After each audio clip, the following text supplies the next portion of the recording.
Hello guys, welcome back to Curious Study for the daily dose of Indian football. So thank you very much, Mr. Sunil Chetri, the captain, leader, legend, for your invaluable service to the national team. And you were you can say, synonyms with the Indian football for past 15-20 years. And definitely, it's a disappointing thing to see the way you get the farewell. You deserve a better farewell than this. But I think fans turned up in a great number, 59,000 fans in the stand, and they were come up with a brilliant tifos also. So I don't think so कि वहाँ पे कोई कमी थी. But जिस तरह से team ने एंड कोच का जो रोल था, आई थिंक वो यहाँ पे आपके लिए डिसअपॉइंट हो सकता है एंड ऑब्वियसली वो फैंस के लिए भी यहाँ पे डिसहार्टनिंग है जिस तरह से टीम ने यहाँ पे परफॉर्मेंस दी, to be honest. But you will be always there for fans captain, leader, legend.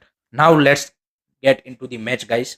And कहाँ से शुरुआत करें, मतलब ईगोस्ट मैच से, प्लेयरों से, जिस तरह से उन्होंने खेला एंड स्टार्टिंग 11 अगर आप स्टार्ट हम करें पहले, तो भाई आप देखिए जो तीन उन्होंने बड़े चेंजेस किए थे, तीनों के तीनों बैकफायर करके कहीं ना कहीं. फ्रंट लाइन में लिस्टन को खिलाने का, फर्स्ट हाफ में आप उसकी परफॉर्मेंस देख लीजिए. मिडफील्ड में यहाँ पे थापा एंड सुरेश का कॉम्बिनेशन खिलाना, फर्स्ट हाफ में परफॉर्मेंस देख लीजिए. सेकंड हाफ में जैसे ही वहाँ पे बदलाव किया, थोड़ा सा इंप्रूवमेंट देखने को मिला.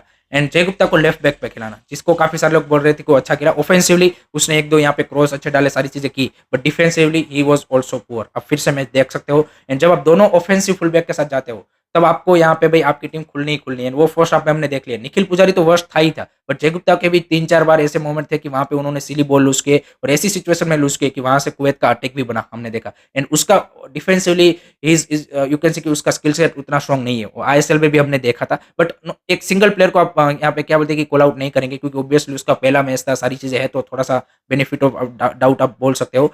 बट एक ही प्लेयर अगर आप तारीफ करने लायक है इस उस पूरे मैच में, तो एक ही प्लेयर है, वो है गुरप्रीत सिंह संधू, जिसने आपकी यहाँ पे क्या बोलते हैं कि इज्जत बचाई है, जो भी थोड़ी सी यहाँ पे 0-0 ड्रॉ हुआ. अदरवाइज हम सबको पता है कि कुवैत को इतने चांसेस मिले थे कि यहाँ पे इजीली स्कोर लाइन 3-0 4-0 हो सकती थी. वो तो उनका इतना बेकार सा डिफेंस है, सॉरी फिनिशिंग है, इसीलिए यहाँ पे ये स्कोर लाइन 0-0 रही. एंड एक वो अनफॉर्चुनेटली उनको यहाँ पे पेनल्टी भी नहीं मिली, जो क्लियर कट पेनल्टी थी. बट सबसे ज़्यादा मेरे को जो खराब चीज़ लगी, वो लगी यहाँ पे इगो स्टिमेच ने जो प्रेस कॉन्फ्रेंस में सारी चीज़ें बोली. क्योंकि आप नोटिस कर लीजिए, आप यहाँ पे उठा के देख लीजिए सारी उनकी press conference after the matches की, कि जब भी टीम ने अच्छा किया, सारा क्रेडिट खुद को लेना है. जब भी यहाँ पे अच्छा नहीं किया, या तो पहले प्लेयर को अंडर द बस डाल दो. एशियन कप के टाइम पे भी ये किया, अफगानिस्तान के सामने भी ये किया. अगर वो नहीं चलता है तो फिर आईएसएल को ब्लेम कर दो, अगर वो नहीं चलता तो एएफएफ को ब्लेम कर दो. कल बंदा बोल रहा है कि कुवैत यहाँ पे बॉल के ऊपर अच्छी थी, टेक्निकली गुड, सही बात है, अच्छी थी. उन्होंने बोला क्योंकि वो उनकी लीग यहाँ पे मई एंड तक चल रही थी, इसलिए प्लेयर यहाँ पे सीधा लीग से आ रहे थे, तो थोड़े से फ्रेश थे, चाहे भले ही उसको लेस प्रिपरेशन टाइम मिला हो. तब अफगानिस्तान के सामने जब आप हार गए, तब आपका आपका भी सेम सिनेरियो था. आपके प्लेयर यहाँ पे स्ट्रेट अवे आईएसएल से आ रहे थे, यहाँ पे एक पिक का कैंप लगा और सीधा ही आपने अफगानिस्तान के सामने खेला. फिर आपकी परफॉर्मेंस वहां पे नहीं आई, तो आपने ब्लेम किया कि भाई मेरे को कैंप नहीं मिल रहा. इस बार कैंप मिला, तो आप बोल रहे कि भाई आईएसएल नहीं चल रहा था, इसलिए हमारे प्लेयर यहाँ पे उतने अच्छे रिदम में नहीं थे. तो आपको अपनी सुटेबिलिटी के हिसाब से यहाँ पे आपको ब्लेम ढूंढ लेने हैं. कभी प्लेयर्स, कभी आईएसएल, कभी एएफएफ, बट खुद का ब्लेम का कुछ नहीं. आपने एक भी बार मेरे को बता दीजिए कि जब यहाँ पे ईगो स्टिमेच ने एक्सेप्ट किया हो कि यहाँ पे ये मेरा डिसीजन गलत था, यहाँ पे स्क्वाड सिलेक्शन में गलती हुई, या फिर टेक्टिकली मेरे से ये भूल हुई. कभी भी यहाँ पे उसने अपनी गलती को यहाँ पे एक्सेप्ट नहीं किया. And that is the biggest reason to sack this coach. And एक एक चीज आप नोटिस कीजिए, जो हम बार बार बोलते आ रहे कि why this team is so लोग यहाँ पे इक्वेंसी की स्कूल बॉयज, या फिर इतना डिसफंक्शनल क्यों दिख रहा है. काफी सारे लोग बोलते हैं कि हमारे प्लेयरों में ही वो यहाँ पे कैपेबिलिटीज नहीं है. देखिए, आपको दोनों चीजें सेपरेट करके देखनी पड़ेगी, तब जाके आपको रियल प्रॉब्लम यहाँ पे पता चलेगा. रियल प्रॉब्लम इस कि इस कोच के ऊपर यहाँ पे जितने भी प्लेयर है, उसमें से मोस्ट ऑफ द प्लेयर का जो ट्रस्ट है वो यहाँ पे वो लूज कर चुके हैं. So that is the main reason कि आपकी टीम ऐसे परफॉर्मेंस कर रही है. आपके प्लेयर इसीलिए यहाँ पे ऐसे क्लूलेस दिख रहे हैं. यहाँ पे इसके लिए आपके प्लेयर यहाँ पे इस तरह से आउट ऑफ पोजिशनिंग, या फिर जो भी बेसिक चीजें भी है वो भी सही से नहीं कर पा रहे. उसका रीजन ही यही है. और जब तक आप उसको, पहला स्टेप आपका ये होना चाहिए कि you need to bring a fresh approach in the national team, simple as that. And वो यहाँ पे विथाउट चेंजिंग कोच कभी भी पॉसिबल नहीं है. तो जब तक आप कोच चेंज नहीं करेंगे, कितने भी प्लेयर आप लेके आओ, कितने भी यंगस्टर को डाल दो, किसी को भी डाल दो, आपकी चीजें चेंज नहीं होने वाली है. Root cause is the coach. अगर वहां पे चेंज होगा, तभी जाके जो नया कोच आएगा, फ्रेश अप्रोच आएगा, कुछ प्लेयर को चेंज करेगा, and then you can expect कि आपके लिए कुछ यहाँ पे अच्छा हो सकता है. अदरवाइज यहाँ पे कुछ होने वाला नहीं है. और अगर आप प्लेयरों को इसी तरह से अंडर द बस डालोगे, तो आप देखिए कि कैसे ड्रेसिंग रूम का एटमोस्फेयर अच्छा रहेगा. आप ही बोलिए ना, कोच यहाँ पे अपनी गलतियों को छुपाने के लिए प्लेयरों को अंडर द बस डाल रहा है. So why would player also यहाँ पे बिलीव. एंड प्लेयरों की भी गलती डेफिनेटली है कि भाई सुनील छेत्री का लास्ट मैच था, जो उनकी ओर से कमिटमेंट देखना चाहिए था, वो नहीं दिखा. फर्स्ट हाफ में पर्टिकुलरली वो, मतलब फर्स्ट हाफ में ऐसा लग रहा था कि कुवैत अपने होम पे खेल रही है. आपके प्लेयर इतने ज़्यादा यहाँ पे क्या बोलते हैं कि विथआउट कॉन्फिडेंस दिख रहे थे। That's the you can say कि I mean smell to see I mean to be honest I think that's the very very disheartening to see कि उनकी ओर से भी जो कमिटमेंट की है, वो कमी डेफिनिटली देखने को मिली। But this things needs to be change. And तीसरी चीज़ मैं यहाँ पे बोलूँगा कि कल यहाँ पे पूरा एएफएफ का सारा जो यहाँ पे क्या बोलते हैं कि टॉप मैनेजमेंट था, हर कोई अवेलेबल था। यहाँ पे पूरा एक्सको का कल मीटिंग था, तो हर कोई यहाँ पे आया था, टेक्निकल कमिटी के हेड आए थे, प्रेसिडेंट आए थे, जनरल सेक्रेटरी थे, फॉर्मर प्लेयर्स आए थे, सबने मैच देखा। एंड लास्ट में हँस रहे थे, एन्जॉय कर रहे थे, बस यही यही उनके लिए है क्या?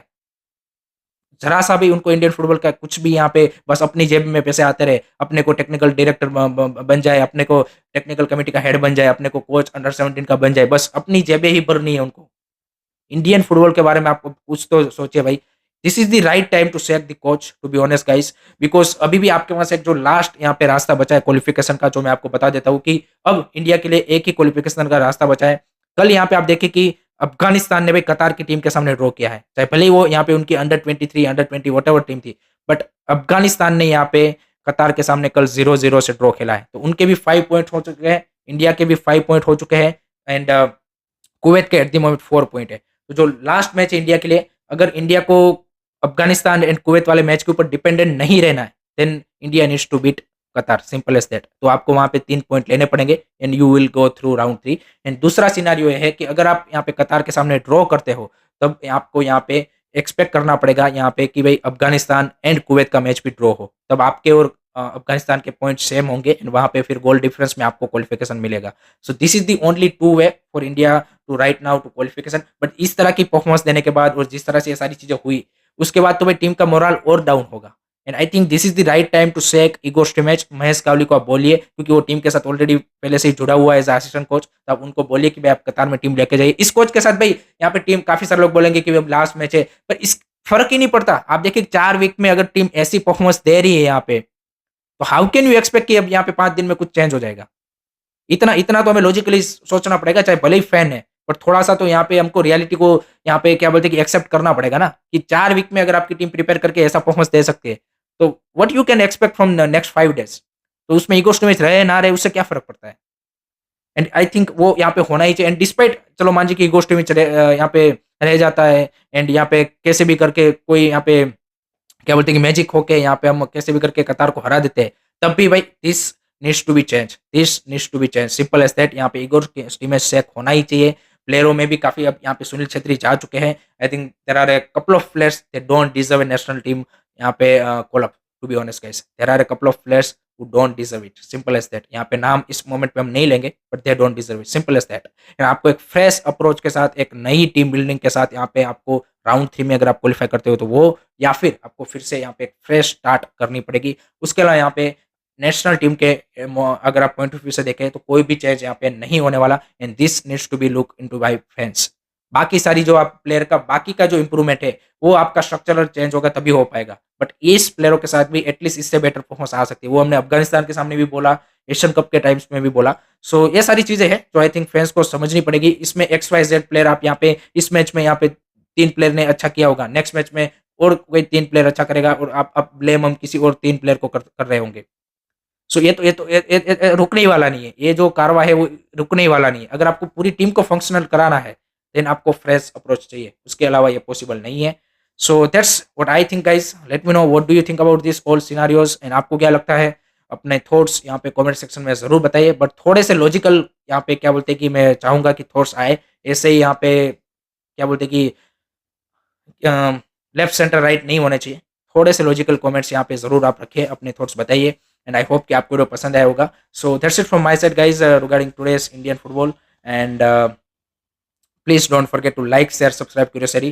टेक केयर, बाय बाय, जय हिंद, जय भारत।